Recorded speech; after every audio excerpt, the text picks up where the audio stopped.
Hello दोस्तों, अब जो है क्वेश्चन बैंक नया स्टार्ट करने जा रहे हैं कॉमर्स का। इसको ध्यान दीजिए, ये सब प्रीवियस क्वेश्चंस हैं जो पहले मैं प्रीवियस क्वेश्चन रख रहा हूँ जो एग्ज़ाम में आ चुके हैं। ठीक है, तो इस बारे में हम लोग बात करते हैं। चलिए स्टार्ट करने जा रहे हैं। पहला क्वेश्चन है आपका, which of the following is the internal conflict और anxiety that occurs when people receive information incompatible with their value system period decision and knowledge. निम्नलिखित में कौन सा आंतरिक संघर्ष और चिंता है जो तब घटित होता है जब एक व्यक्ति ऐसी सूचना प्राप्त करता है जो उसके मूल्य व्यवस्थाओं पूर्ण निर्णय और ज्ञान से मेल नहीं खाता है। तो इसका आंसर क्या होगा? इसका आंसर जो होगा आपका थर्ड होगा आंसर। इसे कहते हैं अपरिपक्व मूल्यांकन।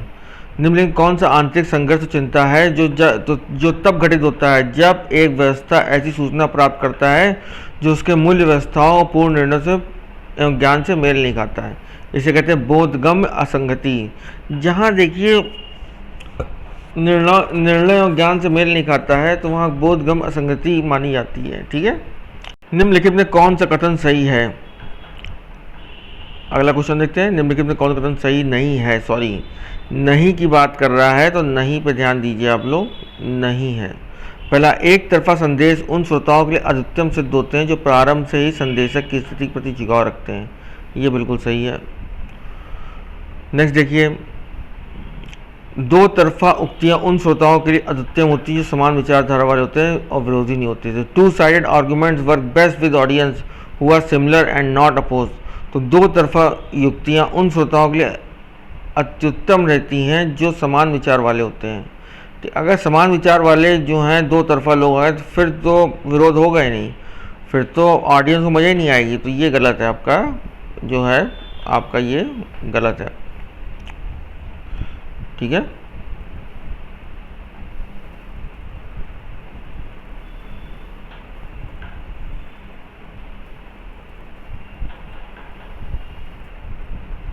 तो ये आपका जो है मेरे हिसाब से गलत है, ये गलत है आपका।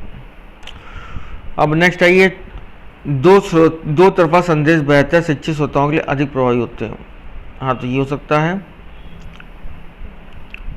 डी देखिए, दो तरफा संदेश ऐसे श्रोताओं के लिए अधिक प्रभावी सिद्ध होने की प्रवृत्ति रखते हैं जो विरोधी विचार से उद्भासित होने की संभावना रखते हैं। ठीक है, in the course of converting to a marketing oriented company, a company में face with the following hurdles. विपणनमुखी कंपनी के रूप में परिवर्तित होने के दौरान एक कंपनी को निम्नलिखित में किस अवरोध का सामना करना पड़ता है? तो कौन कौन सा अवरोध का सामना करना पड़ता है? एक, ऑर्गेनाइज रेजिस्टेंस का सामना करना पड़ता है। दूसरा जो है आपका स्लो लर्निंग का। तीसरा फास्ट फॉरगेटिंग का। तो ऑल ऑफ दी अबव बिल्कुल सही आंसर है। तो ऑल ऑफ दी अबव बिल्कुल सही है। अब चलिए अगला क्वेश्चन देखते हैं। A person distinguishing psychological characteristic that lead to relatively constant and enduring response to his or her environment is called. एक व्यक्ति को उसे दूसरों से अलग दिखाने वाले मनोवैज्ञानिक लक्षण जिन्हें उसके पर्यावरण के प्रति अनुक्रिया सापेक्ष संगत सदन होते हैं उसे क्या कहते हैं? उसे कहते हैं पर्सनालिटी। क्या कहा जाता है? उसे कहा जाता है आपकी पर्सनालिटी कहा जाता है। ठीक है, तो उसका आंसर सी बिल्कुल सही है। चलिए अगला क्वेश्चन देखते हैं। मांग और आपूर्ति फलन जब इलेक्ट्रॉनिक बाजार कीमतों की तेजी से यहाँ तक कि प्रतिदिन के आधार पर बदलने की आज्ञा देते हैं, ऐसे व्यवहार क्या कहता है? तो ऐसे व्यवहार कहता है यील्ड मैनेजमेंट प्राइसिंग। इसे कहते हैं पैदावार प्रबंधन अनुसार कीमत निर्धारण। तो इसका आंसर सी बिल्कुल सही है। इसे कहेंगे यील्ड मैनेजमेंट प्राइसिंग, पैदावार प्रबंधन अनुसार कीमत निर्धारण। ठीक है, विनियोक्ता के दृष्टिकोण से पूंजी लागत है। तो विनियोक्ता के दृष्टिकोण से पूंजी लागत क्या है? Yield of capital sacrifice. तो पूंजी त्याग का प्रतिफल। तो yield of capital sacrifice. Formula the net cash inflow of a project is. तो formula net cash inflow of project is क्या है? ये है आपका net cash inflow of a project. ये होगा सी, इसका आंसर है net profit after tax plus depreciation. तो net profit after tax plus depreciation जो होगा ये आपका आंसर होगा।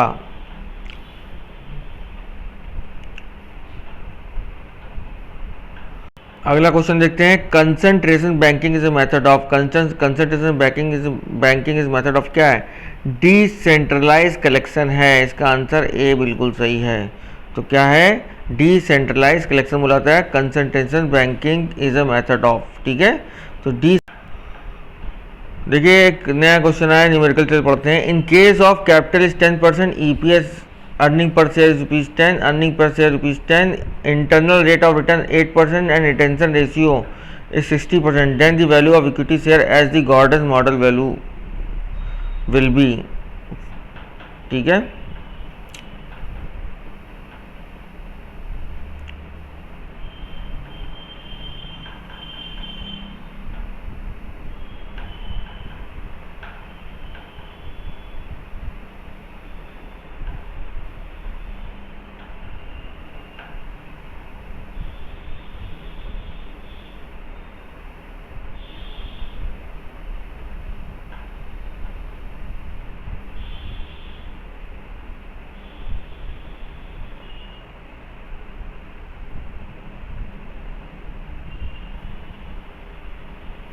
अब देखिए इन्होंने क्या किया है, इसका फार्मूला है गॉर्डन मॉडल का, आप देख रहे हैं।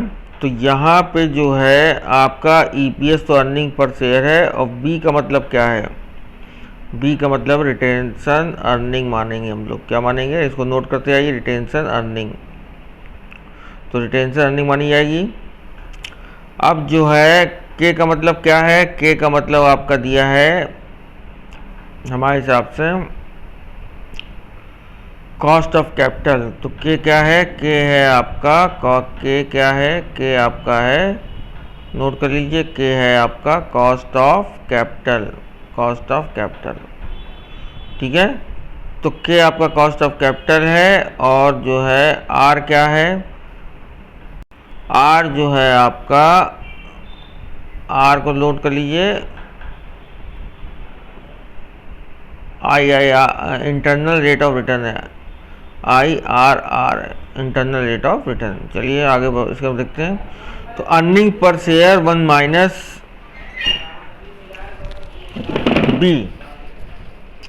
बी को क्या माना गया है, हमको बता दिया। बी को माना गया है आपका रिटेंशन रेशियो माना गया है। बी को क्या माना गया, retention ratio. Cost of capital जो है ये आपका के माना गया है, और बी माना है आपका क्या माना गया, रिटेंशन रेशियो। ठीक है, चलिए इसके बारे में बात करते हैं हम लोग।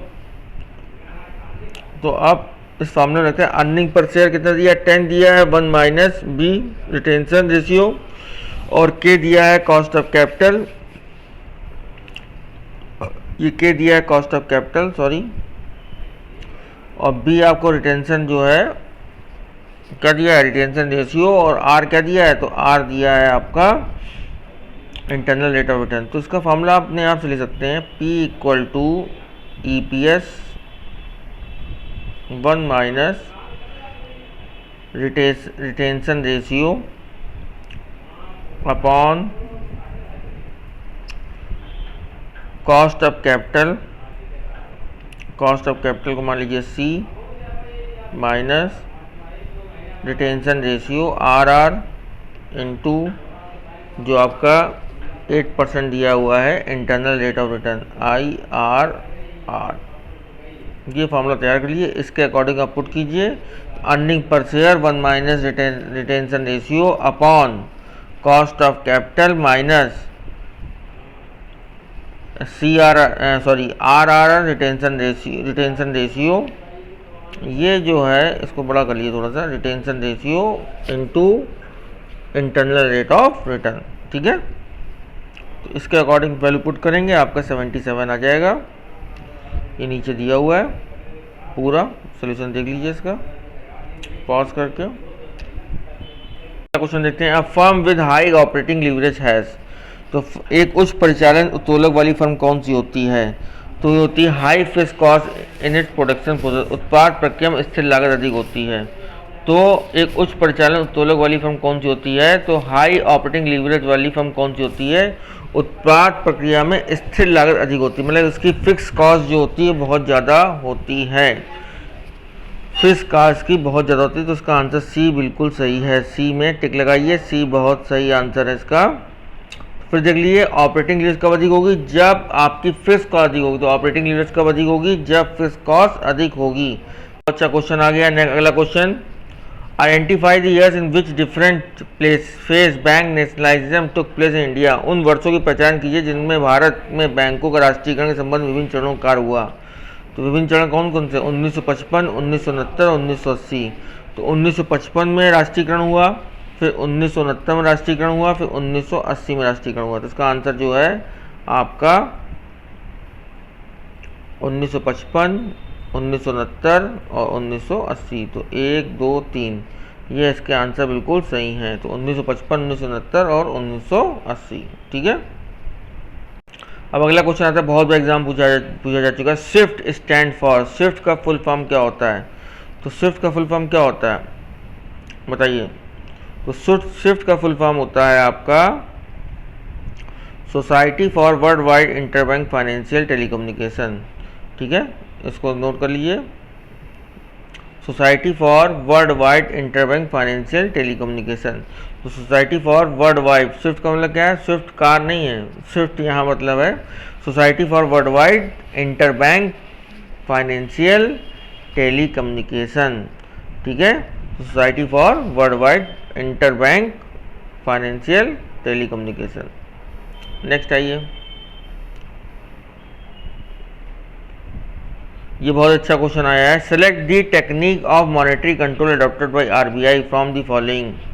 तो निम्नलिखित में आरबीआई द्वारा अपनाई जाने वाली मुद्रा कंट्रोल तकनीक कौन सी है? तो ये है कैश रिजर्व रेशियो है, स्टैट्यूटरी लिक्विडिटी रेशियो है, एसआरआर जिसे कहते हैं, और बैंक रेट है। तो इसमें जो है तीनों सही हैं आपके, cash reserve ratio, CRR, SLR और बैंक रेट। करेंसी रेट नहीं होता है। देखते हैं निम्नलिखित में कौन सा विकास बैंक संस्था नहीं है? तो विकास बैंक संस्था नहीं है तो आईडीबीआई तो है, आईएफसीआई भी है, लेकिन एक्सिम बैंक नहीं है और आईसीआईसी भी है। तो Exim bank export import bank कहलाती है, तो एक्सपोर्ट इंपोर्ट बैंक जो है डेवलपमेंट बैंक नहीं मानी जाती हैं। तो आईडीबीआई बैंक है, आपकी आईएफसीआई बैंक है और आईसीआईसीआई बैंक भी है। अब अगला क्वेश्चन देखिए, विच of the following is not a characteristic of bartering internationally. निम्नलिखित में कौन सा अंतरराष्ट्रीय स्तर पर वस्तु विनिमय प्रथा का लक्षण नहीं है? तो नहीं है, अगर होता तो क्या होता? तो होता तो bartering can be time consuming, वस्तु विनिमय में समय लग सकता है। ठीक है भाई,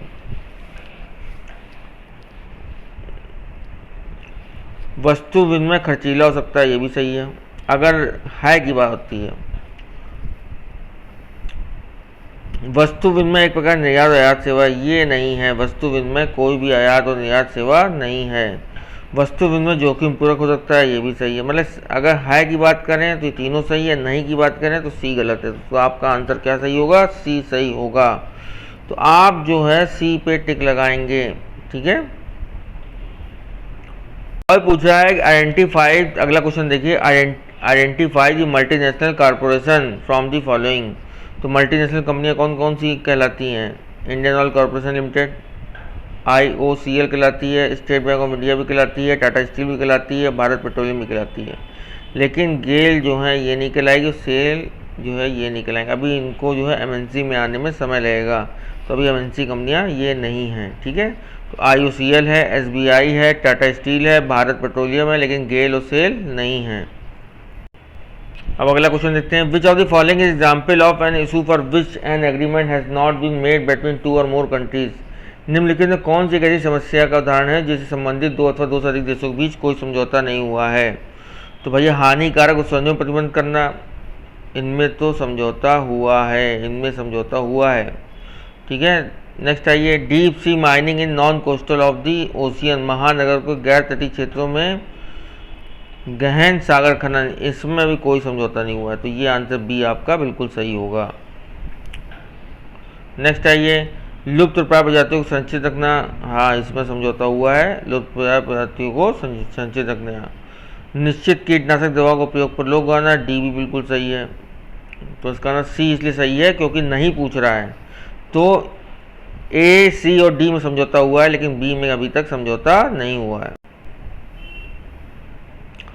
Buyers are less price sensitive when they cannot easily compare the qualified substitute. Which of the following factors of price sensitive is reflected this statement. क्रेता कीमत के प्रति कम संवेदनशील होता है और जब वह गुणवत्तापूर्ण प्रतिस्थापक वस्तु की आसानी से तुलना नहीं कर सकते हैं। उपरोक्त कथन निम्नलिखित में कीमत का कौन सा संवेदन कारक परिलक्षित होता है? तो इसमें कोई भी नहीं है, क्योंकि प्रतिस्थापक जगत सजगता भी नहीं आती है, अनूठा मूल्य प्रभाव भी नहीं आता, कीमत गुण प्रभाव भी नहीं आता है।